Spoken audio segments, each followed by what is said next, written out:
ओम शांति। 29 जुलाई 2025 के बाबा के मधुर महावाक्य। बाबा कहते मीठे बच्चे, इस शरीर की वैल्यू तब है जब इसमें आत्मा प्रवेश करे, लेकिन सजावट शरीर की होती है, आत्मा की नहीं। इस शरीर की वैल्यू तब है जब इसमें आत्मा प्रवेश करे, लेकिन सजावट शरीर की होती है, आत्मा की नहीं। प्रश्न, तुम बच्चों का फर्ज क्या है? तुम्हें कौन सी सेवा करनी है? बाप पूछते हैं, तुम बच्चों का फर्ज क्या है?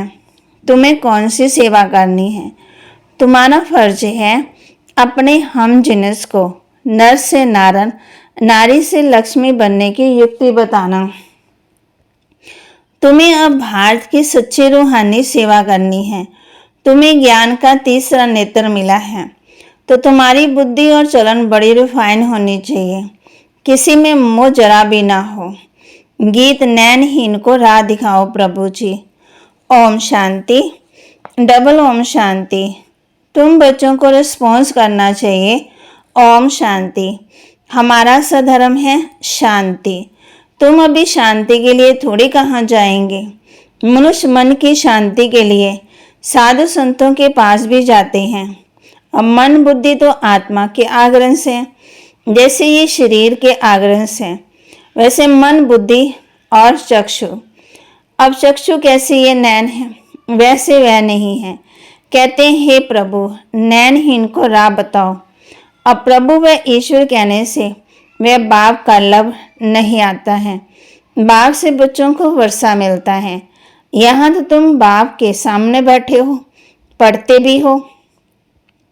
तुमको कौन पढ़ाते हैं? तुम ऐसे नहीं कहेंगे कि परमात्मा व प्रभु पढ़ाते हैं, तुम कहेंगे शिव बाबा पढ़ाते हैं। शिव बाबा अक्षर तो बिल्कुल सिंपल है ही बाप दादा। आत्मा को आत्मा ही कहा जाता है, वैसे वह है परमात्मा। वह कहते हैं परमात्मा यानी परमात्मा तुम्हारा बाप है। फिर तुम परम आत्मा का ड्रामा अनुसार नाम रखा हुआ है शिव। ड्रामा में सबका नाम भी चाहिए। शिव का मंदिर भी है।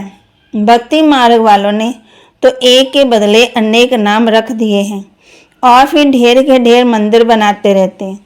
चीज एक ही है। सोमनाथ का मंदिर कितना बड़ा है, कितना सजाते हैं। महलों आदि की भी कितनी सजावट रखते हैं। आत्मा की तो कोई सजावट ही नहीं है। वैसे परमात्मा की भी सजावट नहीं है, वह तो बिंदी है। बाकी जो भी सजावट है वह शरीरों की है।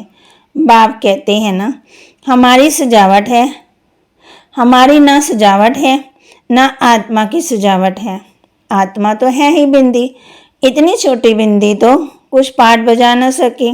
वह छोटी सी आत्मा शरीर में प्रवेश करती तो शरीर की कितने प्रकार की सजावट होती। मनुष्यों के कितने नाम हैं। तो वहाँ कहती, किंग क्वीन माना राजा रानी की सजावट कैसे होती है? आत्मा तो सिंपल बिंदी है।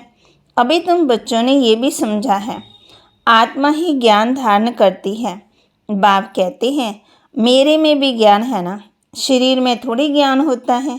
मुझ आत्मा में ज्ञान है। मुझे शरीर लेना पड़ता है तुमको सुनाने के लिए। शरीर विगत तुम सुन न सको। अब ये गीत बनाया है, नैनहीन को राह बताओ। क्या शरीर को राह बतानी है? नहीं, आत्मा को। आत्मा ही पुकारती है। शरीर को तो 2 नेत्र हैं, 3 तो हो न सके। तीसरे नेत्र को यहाँ मस्तक में तिलक भी देते हैं। कोई सिर्फ बिंदी माफी देते हैं, कोई लकीर निकालते हैं। बिंदी तो है आत्मा, बाकी आत्मा का तीसरा नेत्र मिलता। आत्मा को पहले ये ज्ञान का तीसरा नेत्र नहीं था। कोई को भी मनुष्य को ये ज्ञान ही नहीं, इसलिए ज्ञान नेत्रहीन कहा जाता है। बाकी ये आँखें तो सबको है। सारी दुनिया में कोई को ये तीसरा नेत्र नहीं। तुम हो सर्वोत्तम ब्राह्मण कुल के। तुम जानती हो भक्ति मार्ग में ज्ञान मार्ग में कितना फर्क है। तुम रचना और रचना के आदि मध्यंत को जानकर चक्रवर्ती राजा बनते हो। जैसे आईसीएस वाले भी बहुत ऊंचा पद पाते हैं, परंतु यहाँ कोई पढ़ाई से एमपी बनते, कोई कुछ बनते। यहाँ तो चुनाव होते हैं, तो बाहर कहते यहाँ वोट डालते हैं तो एमपी आदि बनते। अभी तुम आत्मा को बाप की श्रीमत मिलती है और कोई भी ऐसे नहीं कहेंगे कि हम आत्मा को मत देते हैं। यह तो सब देह अभिमानी है, बाप ही आकर के देह अभिमानी बनना सिखलाते हैं। सब है देह अभिमानी, मनुष्य शरीर का कितना भूमिका रखते हैं। यहाँ तो बाप आत्मा को ही देखते हैं, शरीर तो विनाशी। जानवरों की तो फिर भी खाल आदि बिकती है, मनुष्यों का शरीर कोई काम नहीं आता। अब बाप आकर के हम बच्चों को हीरे जैसा बनाते हैं, वैल्यूएबल बनाते हैं। तुम बच्चे जानते हो कि अभी हम सो देवता बन रहे हैं, तो ये नशा चढ़ा रहना चाहिए, परंतु ये नशा भी नंबरवार पुरुषार्थ अनुसार रहता है। धन का भी नशा होता है। अभी तुम बच्चे बहुत धनवान बनते हो, तुम्हारी बहुत कमाई हो रही है, तुम्हारी महिमा भी एक प्रकार की है। तुम फूलों का बगीचा बनाते हो, सच्चू को कहा जाता है गार्डन ऑफ फ्लावर्स। इसका सैंपलिंग कब लगता है ये भी किसी को पता ही नहीं। तुमको बात समझाते हैं, बुलाते हैं ना, हे भगवान आओ, उनको माली नहीं कहेंगे। माली तुम बच्ची हो जो सेंटर संभालते हो। माली अनेक प्रकार के होते हैं, बागवान एक ही है। बाबा कहते मुगल गार्डन के माली को पगार भी इतना बड़ा मिलता होगा। बगीचा ऐसे सुंदर बनाते हैं जो सब देखने आते हैं। मुगल लोग बहुत शौकीन होते हैं। उनकी स्त्री मरी तो ताजमहल बनाया, उनका नाम चलाता। कितने अच्छे अच्छे यादगार बनाए हैं। तो बाप समझाते हैं मनुष्य की कितनी महिमा होती है। मनुष्य तो मनुष्य है, लड़ाई में ढेर के ढेर मनुष्य मरते, फिर क्या करते? पेट्रोल डालते, मिट्टी का तेल डालते, तो मनुष्य तो मनुष्य है ना। बाप कहते हैं फिर पेट्रोल डालकर उसको ख़त्म करते, जला देते। कोई तो ऐसे ही पड़े रहते, दफन थोड़ी करते, कुछ भी मान नहीं है। तो अब तुम बच्चों को कितना नारायण नशा चढ़ना चाहिए। ये है विश्व के मालिक बनने का नशा। सत्यनारायण की कथा है तो जरूर नारायण ही बनेंगे। आत्मा को ज्ञान का तीसरा नेत्र मिलता, देने वाला है बाप। तीजरी की कथा है ना, इन सब का अर्थ बाप बैठ समझाते हैं। कथा सुनाने वाले कुछ भी नहीं जानते, अमर कथा भी सुनाते। अब अमरनाथ पर कहाँ दूर दूर जाते, बाप तो यहाँ आकर सुनाते हैं। ऊपर तो सुनते ही नहीं, वहाँ थोड़ी पार्वती को बैठ अमर कथा सुनाई। ये कथाएं आदि जो बनाई हैं ये भी ड्रामा में नोंद है, फिर भी होगा। बाप बैठ तुम बच्चों को भक्ति और ज्ञान का कंट्रास्ट बताते हैं। अभी तुमको ज्ञान का तीसरा नेत्र मिला है। कहते हैं हे प्रभु अंधों का राह बताओ, भक्ति मान में पुकारते हैं। बाप आकर के तीसरा नेत्र देते हैं जिसका कोई को पता ही नहीं सिवाय तुम्हारे। ज्ञान का तीसरा नेत्र नहीं तो कहेंगे धुंधकारी। आंखें भी कोई की कैसी कोई की कैसी होती है। कोई की बहुत शोभनीय आंखें होती हैं, फिर उस पर इनाम भी मिलता, फिर नाम रखते मिस इंडिया, मिस फलानी। तुम बच्चों को अब बाप क्या से क्या बनाते हैं, वहाँ तो नेचुरल ब्यूटी रहती।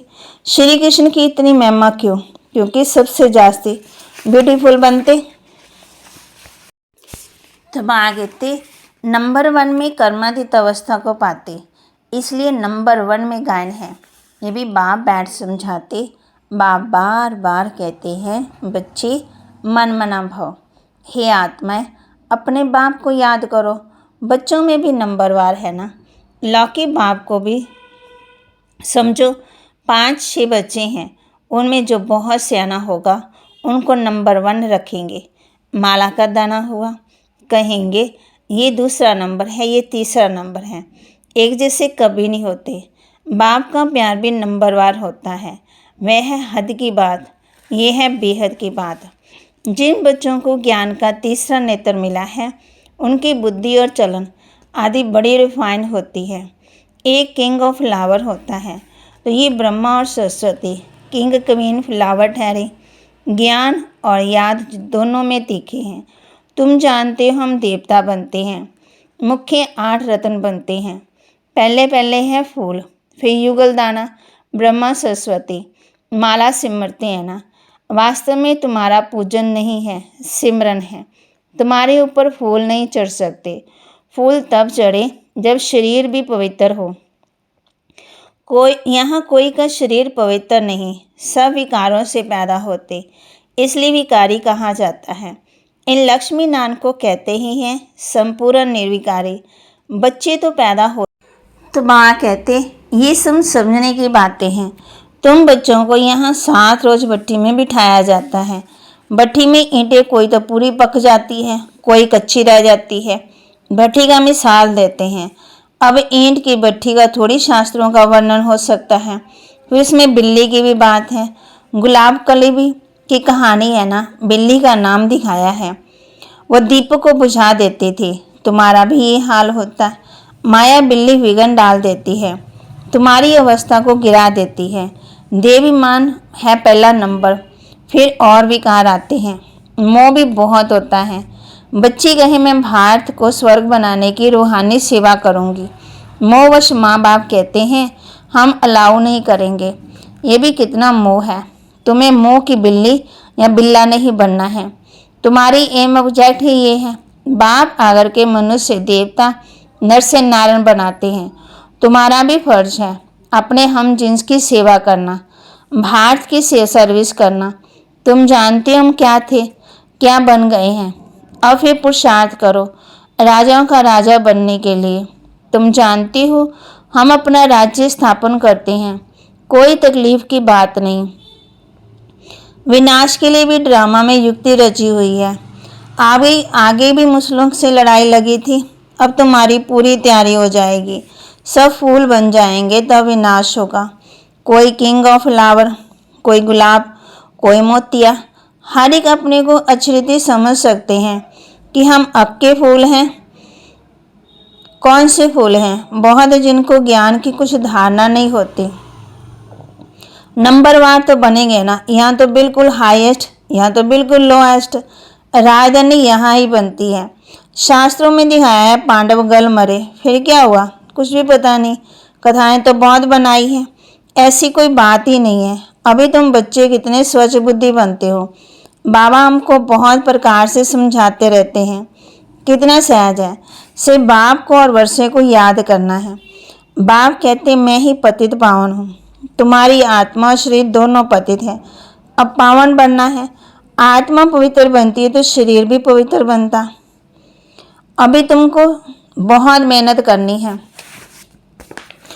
बाप कहते हैं बच्चे बहुत कमज़ोर हैं, याद भूल जाती है। बाबा खुद अपना अनुभव बतलाते हैं।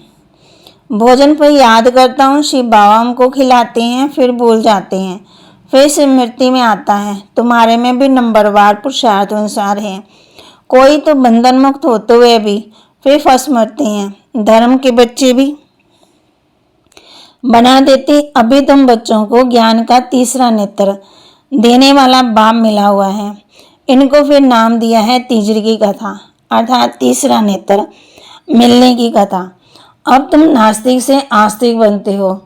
तुम बच्चे जानते हो बाप बिंदी है, ज्ञान का सागर है। वह तो कह देती नाम रूप से न्यारा है।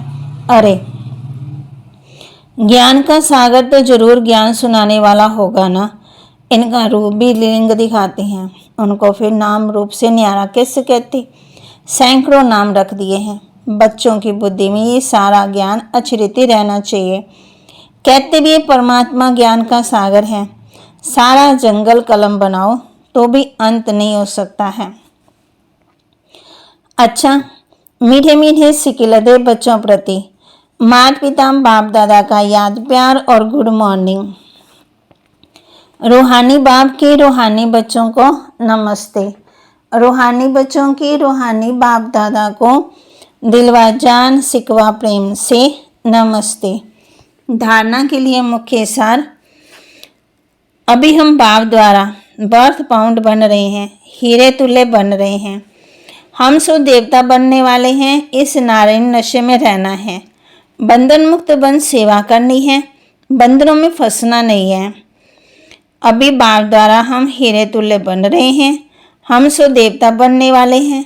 इसे नारायण नशे में रहना है, बंधन मुक्त बन सेवा करनी है, बंधनों में फंसना नहीं है।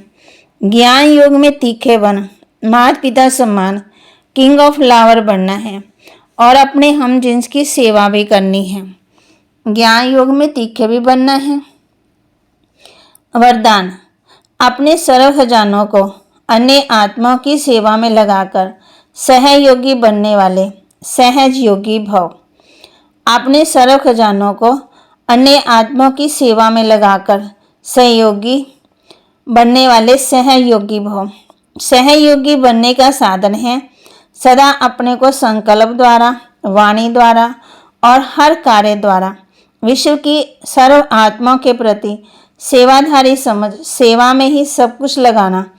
जो भी ब्राह्मण जीवन में शक्तियाँ का, गुणों का, ज्ञान का, श्रेष्ठ कमाई के समय का खजाना भाव द्वारा प्राप्त हुआ है वे सेवा में लगाओ, अर्थात सहयोगी बनो और सहयोगी बन ही जाएंगे।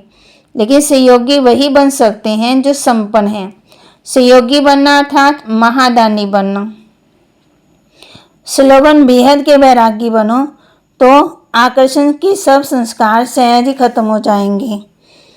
बेहद के वैरागी बनो तो आकर्षण के सब संस्कार सहज ही खत्म हो जाएंगे।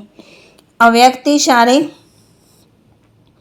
जैसे अपने स्थूल कार्य के प्रोग्राम की दिनचर्या सेट करते हो ऐसे अपने मन से समस्त स्थिति का प्रोग्राम सेट करो